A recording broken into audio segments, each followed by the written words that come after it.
Hello' students, কি খবৰ তোমালোকৰ? আশা কৰিছোঁ তোমালোক সকলো ভালে আছা। আজিৰ এই ভিডিঅ'ত তোমালোকৰ বাবে লৈ আহিছোঁ ক্লাছ 8ৰ 2026 চনৰ এনুৱেল এক্সামৰ অসমীয়াৰ এখন কুৱেশ্যন পেপাৰ। এই কুৱেশ্যন পেপাৰখন 100 মাৰ্কছৰ হয়, ঠিক আছে। আৰু এই কুৱেশ্যন পেপাৰখনত সময় দিছিলে তোমালোকক 3 ঘণ্টা। কুৱেশ্যন পেপাৰখনৰ তোমালোকক মই প্ৰশ্নকেইটাৰ লগতে উত্তৰখিনিও কৰি দিবলৈ চেষ্টা কৰিম। তোমালোকে ভিডিঅ'টো মনোযোগেৰে শেষলৈকে চাবা। 1 নম্বৰত দিছিল তলৰ প্ৰশ্নসমূহৰ অতি চমু উত্তৰ দিয়া। 10টা প্ৰশ্ন দিছিল, প্ৰত্যেকটোতে 1 নম্বৰকৈ টোটেল 10 নম্বৰ দিছিলে। ক নম্বৰ প্ৰশ্নটো দিছিলে কবিয়ে ধ্যানমগ্ন যোগী বুলি কাক কৈছে সুধিছে। গতিকে ইয়াৰে যিটো আনচাৰ সেইটো হ'ব কবিয়ে ধ্যানমগ্ন যোগী বুলি মহাপুৰুষ শ্ৰীমন্ত শংকৰদেৱক, ঠিক আছে, মহাপুৰুষ শ্ৰীমন্ত শংকৰদেৱক কৈছে, ঠিক আছে। ক নম্বৰটো চোৱা, শিলভদ্ৰৰ প্ৰকৃত নাম কি আছিল সুধিছে।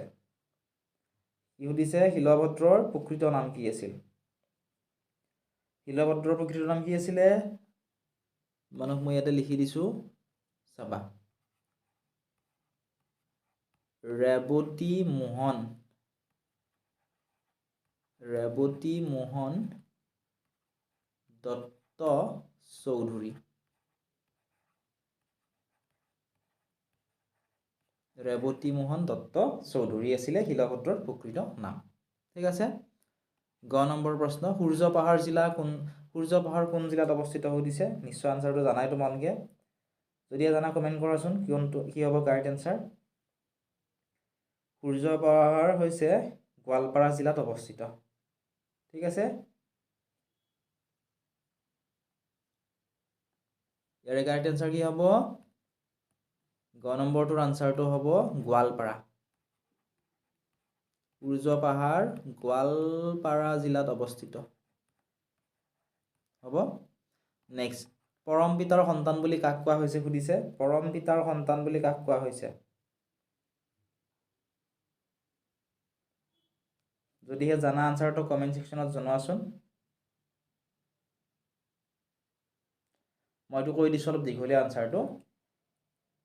এই পৃথিৱীত বাস কৰা সকলো মানুহেই আমাৰ আপোন, সকলো নৰনাৰীয়েই এজন পৰম পিতাৰ সন্তান বুলি কৈছে, ঠিক আছে।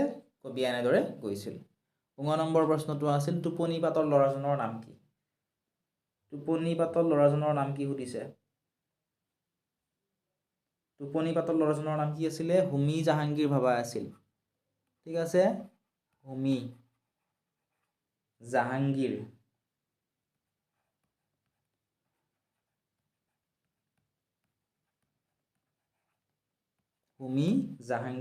ভাবা হ'ব। নেক্সট, কৃষ্টিৰ আধাৰ কি সুধিছে। কৃষ্টিৰ আধাৰ কি? কি সুধিছে চোৱা, কৃষ্টিৰ আধাৰ কি সুধিছে। লিখিবা এনেধৰণে, কৃষ্টিৰ আধাৰ হৈছে কৃষি, ঠিক আছে। নেক্সট, শিশুলীলা গুৱাহাটীৰ ৰচক কোন সুধিছে। শিশুলীলা গুৱাহাটীৰ ৰচক কোন? শিশুলীলা গুৱাহাটীৰ ৰচক কোন আছিলে? শংকৰদেৱ আছিলে, মহাপুৰুষ শ্ৰীমন্ত শংকৰদেৱ। মই চমুকৈ তোমালোক শংকৰদেৱ বুলি লিখি দিছোঁ, ঠিক আছে, শংকৰদেৱ। নেক্সট, যতীন্দ্ৰনাথ দুৱৰাই সাহিত্য একাডেমী বঁটা লাভ কৰা কবিতা পুথিখনৰ নাম কি? কি সুধিছে চোৱা, যতীন্দ্ৰনাথ দুৱৰাই সাহিত্য একাডেমী লাভ কৰা পুথিখনৰ নাম কি সুধিছে। কোনখন পুথিৰ বাবে যতীন্দ্ৰনাথ দুৱৰাই সাহিত্য একাডেমী বঁটা লাভ কৰিছিল? এইটো হৈছে বনফুল, ঠিক আছে। বনফুল কবিতা পুথি আছিল, বনফুল হ'ব। নেক্সট, জহিৰুদ্দিনৰ পেচা কি আছিল? জহিৰুদ্দিনৰ পেচা কি আছিল সুধিছে। জহিৰুদ্দিনৰ পেচা কি? জহিৰুদ্দিনৰ পেচা কি আছিলে? ওকালতি কৰিছিলে তেওঁ। পেচা মানে তেওঁ কি কাম কৰিছিলে সুধিছে। ওকালতি কৰিছিল। নেক্সট, ভট্টদেৱৰ সম্পূৰ্ণ নাম কি? ভট্টদেৱৰ সম্পূৰ্ণ নাম হৈছে বৈকুণ্ঠনাথ ভাগৱত ভট্টাচাৰ্য। ভট্টাচাৰ্য এয়া আছিলে ভট্টদেৱৰ সম্পূৰ্ণ নাম পিয়াহত আকুল হৈ কোনে মুনিক পানী খুজিছিল পিয়াহত আকুল হৈ কোনে মুনিক পানী খুজিছিল সুধিছে কমেণ্ট কৰাচোন যদিহে জানা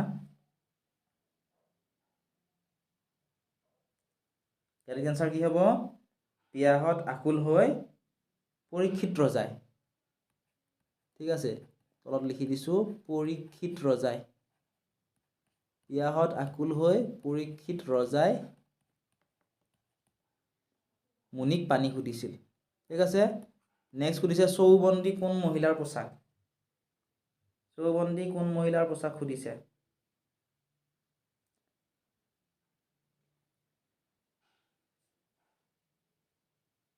ইয়াৰে কাৰেক্ট যেটো আনসাৰ যেটো চৌবন্দী সুধিছে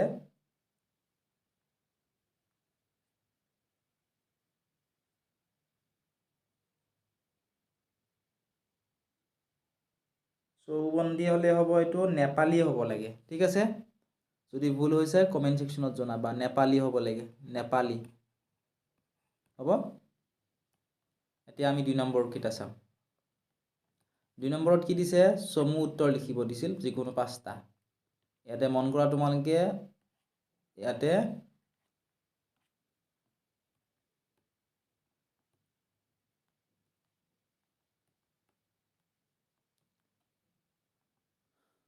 দুই নম্বৰত কি দিছে চোৱা সমু উত্তৰ লিখিবলৈ দিছিল যিকোনো পাঁচটা ইয়াতে চোৱা প্ৰতিটো 2 নম্বৰৰ টোটাল 10 নম্বৰ আছিল ক নম্বৰ প্ৰশ্নটো কি দিছে চোৱা ক নম্বৰটো আছিল যে মাজৰাতি ৰবিনে খোৱাৰ পৰা উঠি কলৈ যাবলৈ ওলাইছিল মাজৰাতি ৰবিনে খোৱাৰ পৰা উঠি কলৈ যাবলৈ ওলাইছিল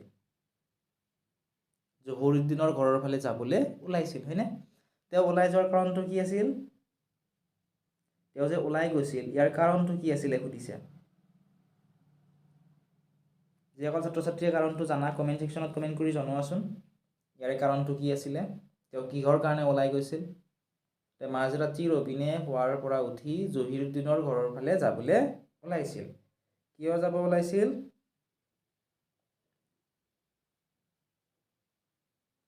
তেওঁ ভাবিছিল যে আজি যদি তেওঁ লৰা ছোৱালীকেইটাক ৰক্ষা কৰিবলৈ নাযায় তেতিয়া হলে কালিলৈ তেওঁৰ লৰা ছোৱালীকো ৰক্ষা কৰিবলৈ কোন আহিব সেইবাবেই তেওঁ ওলাই গৈছিল নেক্সট সমীক মুনিয়ে শৃংগীক দুষ্টপুত্ৰ বুলি কিয় কৈছিল সমীক মুনিয়ে শৃংগীক দুষ্টপুত্ৰ বুলি কিয় কৈছিল কমেন্ট কৰাচোন যদিহে জানা ইয়াৰ কাৰণে সমীক মুনিয়ে শৃংগীক দুষ্টপুত্ৰ বুলি কৈছিল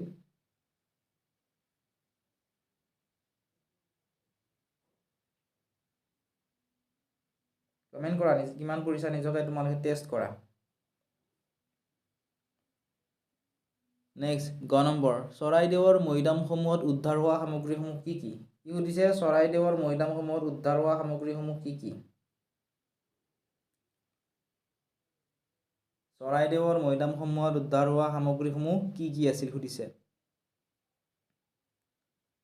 ইয়াৰে যেটো আনসাৰ হেয়া হ'ব হাতীজৰ শিল্প আছিল কাঠৰ সামগ্ৰী ধাতব সামগ্ৰী অস্ত্ৰ শস্ত্ৰ হয়নে অন্যান্য উপহাৰ যেনে কৰি আছিলে মিন্ময় প্ৰাপ্ত আদি আছিলে হোমি জাহাংগীৰ ভাবাৰ কি বিষয়ত ৰুচি আছিল সুধিছে হোমি জাহাংগীৰ ভাবাৰ কি বিষয়ত ৰুচি আছিল সুধিছে কমেন্ট কৰাচোন তেওঁৰ কি বিষয়ত ৰুচি আছিল হোমি জাহাংগীৰ ভাবাৰ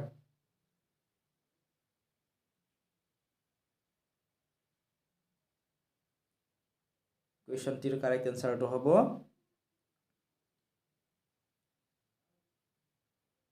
হোমি জাহাংগীৰ ভাবাৰ তোমালোকে লিখি ল'বা এনেধৰণে হোমি জাহাংগীৰ ভাবাৰ ভৌতিক শাস্ত্ৰ গণিত শাস্ত্ৰৰ লগতে সংগীত আৰু চিত্ৰকলা বিষয়ত ৰুচি আছিল ঠিক আছে নেক্সট চাবা তোমালোকে এতিয়া 9 নম্বৰ শিল্পভিত্তিক সমাজ বুলিলে কি বুজা লিখা কি সুধিছে শিল্পভিত্তিক সমাজ বুলিলে কি বুজা লিখিবলৈ কৈছে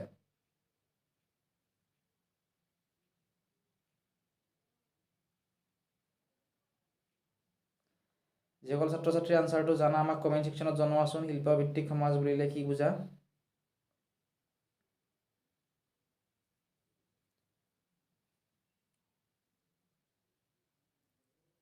আমি এনেধৰণে লিখিব পাৰোঁ যে শিল্প উদ্যোগ আধাৰ কৰি পৰিচালিত সমাজক শিল্পভিত্তিক সমাজ বুলি ক'ব পাৰি।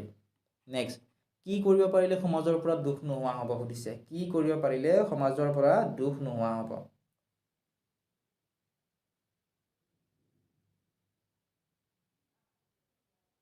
কমেণ্ট কৰা আনচাৰটো।